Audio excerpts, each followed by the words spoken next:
Hello, my name is Chris Reeve.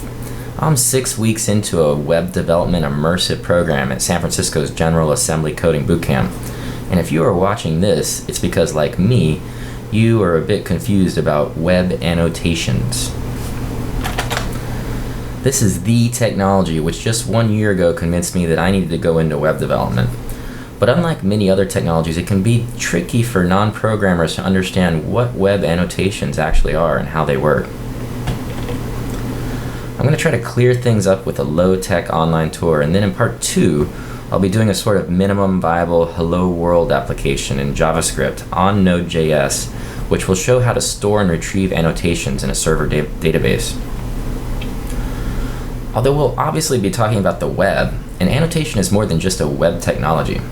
It's rooted in the age-old literary critique practice of writing marginalia. It's basically a conversation about content that anchors at the locus of the content. You might reasonably ask, well, isn't that pretty much the same thing as comments? To explain why it is not, it's necessary to go into a little bit of psychology and user interaction software design theory. Daniel Kahneman received the Nobel for basically proving through many decision science experiments that people are, in a sense, lazy thinkers, and for very good reason. And not only that, but he also revealed just how active our subconscious minds are through hundreds of small decision theory experiments. In our modern society, a functional adult is somebody whose subconscious is constantly sizing up the work necessary to resolve the numerous instances of uncertainty we face every day. Unraveling the details of this machinery is, in my view, one of man's greatest achievements over the past few decades.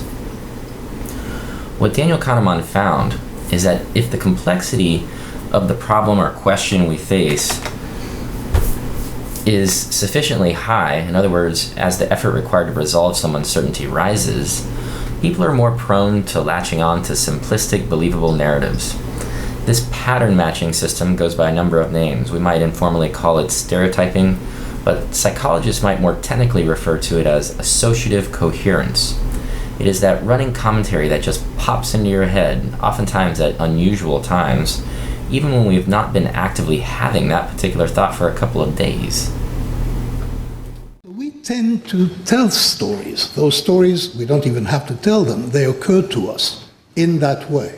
The world comes interpreted, and it comes interpreted in causal terms. This emphasis on causality, I can't emphasize causality enough because it really is a characteristic of the way that the system works. Looking for causes, inferring causes, and working from causes forward. So it tells stories. Then there is something else that happens that is a characteristic of System 1, I think, which is that it tells the best possible story. So it tells a story that is coherent. And I call that associative coherence. It makes sense. It makes sense in that, it makes sense for an individual to be all good or all bad. We really don't like the idea of Hitler loving little children or flowers, although in fact he did. This bothers us because it is not emotionally consistent. It is not associatively consistent. We tend to look for stories that have that form of consistency and coherence. Now, you can make a coherent story from very little information. In fact, the less information in some cases, the easier it is to make a coherent story. Now, what matters here is that subjective confidence, the comfort that people have, appears not to be determined by the amount of information. The confidence that people have in their impressions, in the stories that the System 1 is telling them, confidence is determined by the associative coherence of the story, by whether the story makes internal sense. If we have a good story, we feel confident in it. It's the internal contradictions that lower our confidence.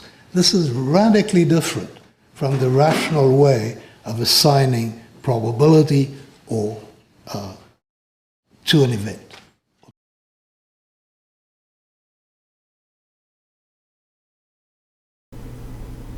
So the real question here is, what does all this have to do with annotations? I'm showing a graphic here from a visual design text titled Visual Thinking for Design by Colin Ware. This is page 5. And what I want to say is that all these details I've just mentioned, they matter in that we can make discourse more rational online by simplifying and strengthening our access to information that is pertinent to our current context. Kahneman's theory stamps a strong theoretical foundation upon the annotations approach. And part of the reason is the visual design principle and fact of biology that our optometric field of vision is really much smaller than most people realize. It's sufficiently small that when you are reading an article, you cannot simultaneously read the comments beneath that article. And that brings us to one of the 4 fundamental principles of design. User interaction engineers and visual designers are likely already aware of this acronym. The one that we're most interested in here relates to proximity. C is for contrast, R is for repetition, A is for alignment, but it is P that is most important for annotations.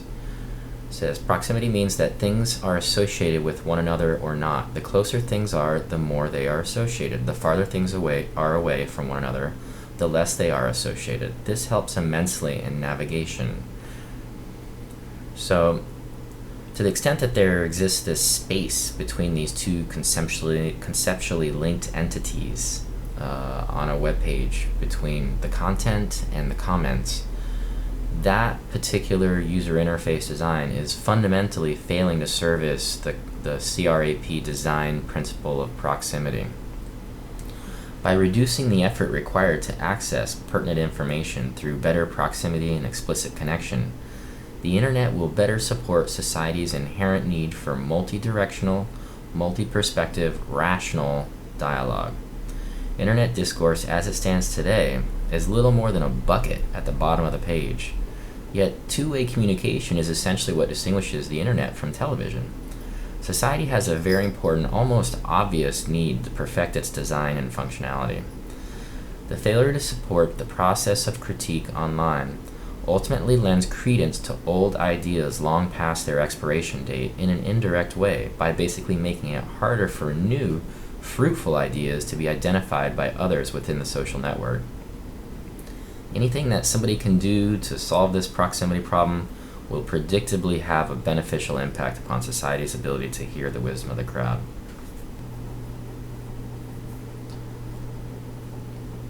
This problem of collaborative problem solving is so important to the future of the internet that the W3C, the Internet Standards Making Body, is today involved in the process of developing web annotation standards.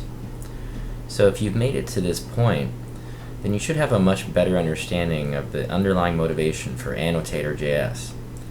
These things are not obvious, and this is probably why we don't see more obvious interest in the annotation technology today. So with that theory now behind us, what is Annotator? So first of all, the context. What is Annotator? What is it trying to be? Annotator is trying to be the reference platform for implementing annotations on the open web. It intends to be a base layer on which you can build the things that you're interested in building, so that you can stop worrying about all the boring details of how annotation works, how selection works in browser, and so on. And you can concentrate on the interesting stuff of actually understanding your users and how they interact with the content that they're creating or that you're allowing them to annotate. What is happening today with online interactions is really quite analogous to America's westward migration. There are plenty of people around talking to one another, but we've yet to fully implement an infrastructure which leverages the advantages of online discourse in such a way that you get things from the graphical internet medium that you cannot get in other mediums like voice and face-to-face communications. The Annotator tool has the potential to change that. So that's the high-level, big-picture view of what is going on here. Now here's what I want to cover in the remainder of this two-part series. I'm going to first explain what a typical annotation setup would look like. I'm then going to go through the incredible, mainly recent history of annotations. You'll get to know from those details why there is a sense amongst the developers that annotations are enormously important, as well as an intense desire within that community to be a part of the solution. I want to talk at least a little bit about how the problems with implementing annotations tend to mirror much larger philosophical and societal clashes on the role of experts in society and the wisdom of the crowd. I will run through a handful of existing implementations online and some fascinating ongoing projects. I will review Hypothesis 12 principles, which are guiding the creation of this tool and which set the tone for the annotations community and yearly I Annotate conference in San Francisco. And with that broad context in mind, I will introduce the Annotator.js tool and its creator Nick Stenning, a former physicist who has been working at Hypothesis as engineering manager. As you can already see, this will be an information-dense, broad, interdisciplinary discussion which is intended to fill in the larger context that I feel is currently missing on this wildly important topic. My mission is to show you why you should care about what is happening, and hopefully I've already done a bit of that. Part 2 of this series will be my contribution to the Node and JavaScript programming communities. Now that you know why the technology matters, we will persist a hello world annotation in a database over a RESTful server interface using Node, Express, sequelize, and Postgres. If you don't know what those things mean, don't sweat it. All that matters is that you know a bit of JavaScript and you have a computer. I will try to make no assumptions about your programming knowledge beyond that.